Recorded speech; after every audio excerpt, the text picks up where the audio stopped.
আমাদের দেশে একটা পরিবারে কারো 2 সন্তান, কারো 3 সন্তান, কারো 5, কারো 10 সন্তানও আছে। আলহামদুলিল্লাহ বলেন।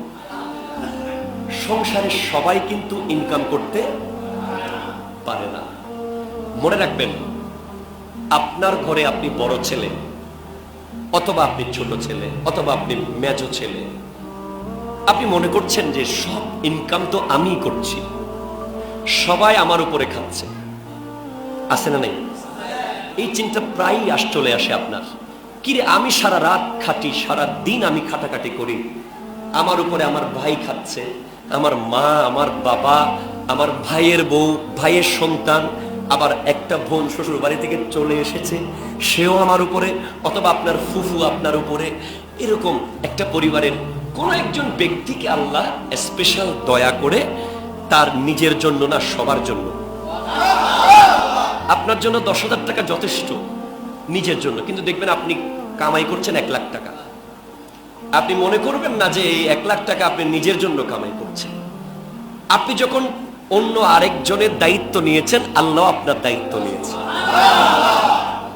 এখন আমাদের সমাজে আমরা অবাক হয়ে যাই যে মা যখন বৃদ্ধ হয়ে যায়, 3 ভাই সাপোজ, এখন বাবা মার দায়িত্ব নিয়ে ভাগাভাগি শুরু হয়ে গেছে। এক ভাই বলে, বাবা মা আমার কাছে, অথবা মা আমার বাসায় 1 মাস থাকবে, তোমার বাসায় 1 মাস, তোমার বাসায় 1 মাস। এই বাস্তব চিত্র সমাজে আছে না নাই? আছে। ওই বৃদ্ধা মা যার একটা ওষুধ নিয়ে, যার একটা গ্যাস্ট্রিকের ওষুধ পর্যন্ত ভাগ করে, এরকম সন্তান বর্তমানে আছে। 30 দিন যখন চলে গেল, 31 দিন হলে একটা ট্যাবলেট কেনার মতো টেন্ডেন্সি ওই সন্তানের নাই। কেন? বলে আজকে থেকে তো আমার ভাইয়ের ভাগে চলে গেছে, আজকে থেকে আমার ভাগে আর নাই। মাকে নিয়ে ভাগাভাগি সমাজে। চিন্তা করে, আমি কেন করব, আমার কেন দায়িত্ব হবে, শুধু আমি কেন টাকা কামাবো শুধু? তুমি তো বুঝতেছো না, তোমার টাকা দিয়ে সবাই খাচ্ছে, মানে আল্লাহ তোমাকে দয়া করতেছে। কথা জোরে বলেন না, ঠিক কিনা? তোমার ইনকামের উপরে তোমার ভাই চলতেছে, তোমার ইনকামের উপরে তোমার বোন চলতেছে, তোমার ইনকামের উপরে তোমার মা বাবা চলতেছে। তোমার উচিত তাদেরকে হাতে পায়ে ধরে বলা, ভাই রে, দয়া করে আমাকে ছেড়ে যাইস না, আমি না খেয়ে তোকে খাওয়াবো। বোন রে, আমাকে ছেড়ে যাইস না, আমি না খেয়ে তোকে খাওয়াবো। তাদেরকে বুঝতে দেওয়া যাবে না যে তারা তোমার দয়ার মধ্যে আছে। তাদেরকে বোঝাতে হবে তারা তোমার ইনকাম থেকে খেয়ে তোমাকে দয়া করতেছে। একটু জোরে কথা বলেন না, ঠিক কিনা? তোমার টেন্ডেন্সি থাকতে হবে, আমাদের মানসিকতা থাকতে হবে। কুদসির মধ্যে বলা হচ্ছে, ওয়াজাবাত মুহাব্বতি। আল্লাহ বলছেন, আমার ভালোবাসা অপরিহার্য হয়ে যায়। আপনারা বুঝবেন, আল্লাহ বলছেন আমার ভালোবাসা। কার ভালোবাসা? কার কার কার?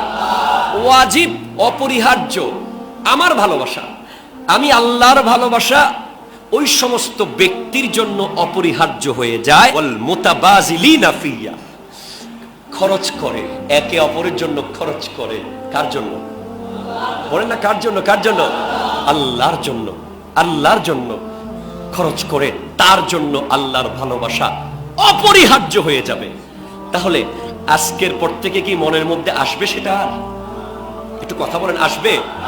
আসবে? মনে মনে এটা যেন কখনো না আসে। আপনার ওয়াইফ আপনাকে হয়তো বলতে পারে, তুমি সারা রাত খাটো, তোমার ছোট ভাই তোমার টাকায় খায়, তুমি সারা দিন শুধু খাটো, তোমার ভাই বেকার।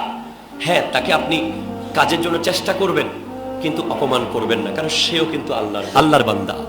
আপনার বাসায় একজন ফুফু হয়তো চলে এসেছে, স্বামীর সংসার থেকে চলে আসতে হয়েছে, কিংবা আপনার একটা বোনকে চলে আসতে হয়েছে। মনে রাখবেন, সেও কিন্তু আল্লাহর বান্দিনী, কিন্তু আল্লাহর বান্দা।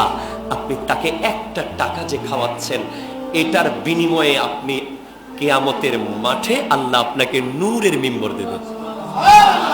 কি দেবে? কি দেবে বলেন? নূরের মিম্বর দেবে। হ্যাঁ, আবার আমরা দেখি খাওয়াই, ঠিক, অনেকে আছে খাওয়াই, খাওয়ানোর পরে হঠাৎ কিছু একটা হইলেই রাগের উপরে বলে দিই, এই তোকে গত 1 মাস এত টাকা দিছিলাম না, তোকে না আমি সারা বছর খাওয়াচ্ছি, তোকে না আমি সব কিছু করতেছি, তুই আমার উপরে কথা বলতেছিস। এই কথা বলার সাথে সাথে আপনার সবকিছুর গোড়া কেটে দিলেন। বলতে পারবেন না, বলা যাবে না বাবারা, না।